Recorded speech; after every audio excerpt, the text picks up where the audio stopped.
حضور علیہ الصلوۃ والسلام کے ساتھ صحابہ کو اتنا پیار کیوں تھا؟ حافظ شیرازی اپنے محبوب سے مخاطب ہو کے کہتا ہے کہ اے میرے محبوب، میرے جیسا زمانے میں عاشق کوئی نہیں ہے، جتنا پیار میں تجھ سے کرتا ہوں زمانے میں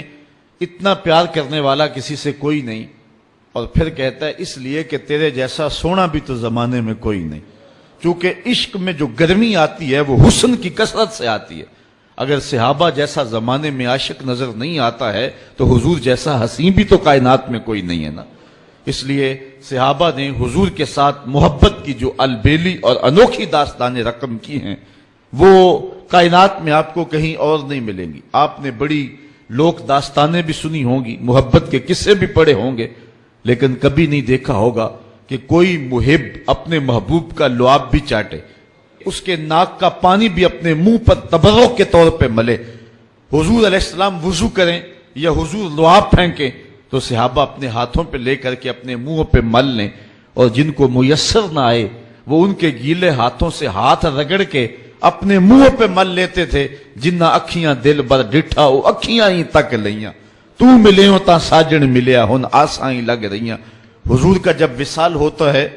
تو حضرت زید بن عبداللہ اپنے باغ کو پانی دے رہے ہیں تو کسی نے جا کے ان کو کہا کہ حضور کا انتقال ہو گیا ہے، تو انہوں نے یوں ہاتھ اٹھا کے کہا اللہم اذہب بصری حتی لا ارا بعد حبیبی محمد احدا، اے اللہ میری آنکھوں کی بینائی اچک لے، مجھے نہیں چاہیے یہ آنکھیں،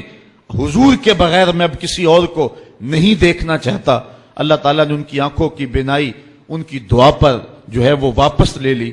کچھ لوگ ان کا حال پوچھنے گئے، جب پتہ چلا ان کی بینائی چلی گئی ہے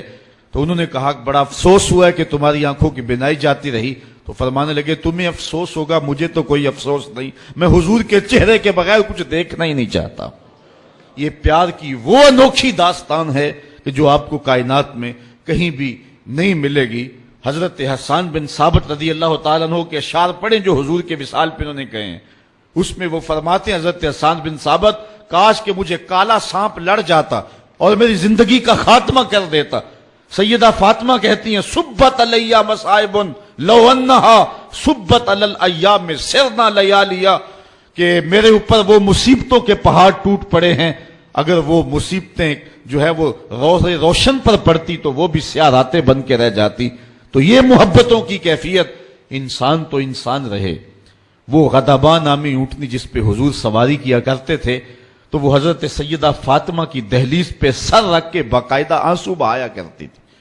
وہ یافور نامی حضور کا دراز گوش قبیلہ بنو سلیم کے کنویں میں چھلانگ لگا کے اپنا خاتمہ کر لیتا ہے، جب حضور چلے گئے ہیں تو ہم نے جی کے کیا لینا ہے۔ حضرت امام احمد بن حنبل نے اپنی مسند کے اندر لکھا ہے کہ حضور کے گھر میں ایک چھوٹا سا ممولہ تھا، جب حضور گھر آتے تو وہ کسی گوشے میں بیٹھ کے حضور کو دیکھتا رہتا، اور آقا کریم علیہ السلام جب گھر سے چلے جاتے اس طرح تو وہ مضطرب ہو جاتا، کبھی چارپائی پہ آ جاتا، کبھی چھت پہ، کبھی نیچے، کبھی دائیں، کبھی اوپر۔ جب آقا کریم علیہ السلام دوبارہ گھر آتے فساکانہ تو اس کے دکھی دل کو قرار آ جاتا۔ امت مسلمہ اس وقت زوال پذیر ہوئی جب ان کے سینے سے حب رسول کو کھینچنے کی سازش کی گئی۔ اقبال کہتا ہے تو کیا جانتا کہ تیرے ساتھ کیا قیامت توڑی گئی، عہد ما ماراز ما بیگانہ کرد از جمال مصطفیٰ بیگانہ کرد۔ یہ جو فرقے گروہ بندیاں پیدا کی گئی اور حضور کی ذات کو وجہ نزاع بنا دیا گیا، آپ معتزلہ، مرجیہ، اندیہ، لا ادریہ اور جتنے بھی جو ہے وہ امت کے اندر انتشارات پیدا ہوئے ہیں، آپ ان سب کو دیکھ لیں، مطالعہ کر لیں، کبھی بھی حضور کی ذات وجہ نزاع نہیں بنی ہے۔ صفات پہ گفتگو ہوتی رہی ہے، خلق قرآن کا مسئلہ رہا ہے، کیا حرام رزق ہے یا نہیں ہے اس پہ بحث ہوئی ہے، کبیرہ کا مرتکب کافر ہے یا مومن ہے اس عنوان سے بحث ہوئی ہے۔ حضور کی ذات کبھی وجہ نزاع نہیں ہوئی۔ آقا کریم علیہ الصلوۃ والسلام کی ذات جو ہے وہ ہمیشہ امت کے اندر محبتوں کا مرکز رہی ہے، اور کبھی حضور کی ذات کے ساتھ جو ہے وہ کسی نے کوئی جو ہے وہ ایسی بات یا اس انداز کے ساتھ جو ہے وہ بات نہیں کی۔ سب سے پہلے بر صغیر پاک و ہند میں اور سلطنت عثمانیہ کو توڑنے کے لیے جب اغیار نے سازش کی تو اس وقت حضور کی ذات کو وجہ نزاع بنایا گیا، اور پھر ہمارا جو حال ہوا، امت کا شیرازہ بکھر کے رہ گیا۔ حضرت شیخ عبدالحق محدث دہلوی علیہ رحمہ بر صغیر پاک و ہند میں، جنہیں محدث علی الاطلاق کہتے ہیں، تمام مکاتب فکر کے لوگ حضور علیہ الصلوۃ والسلام کے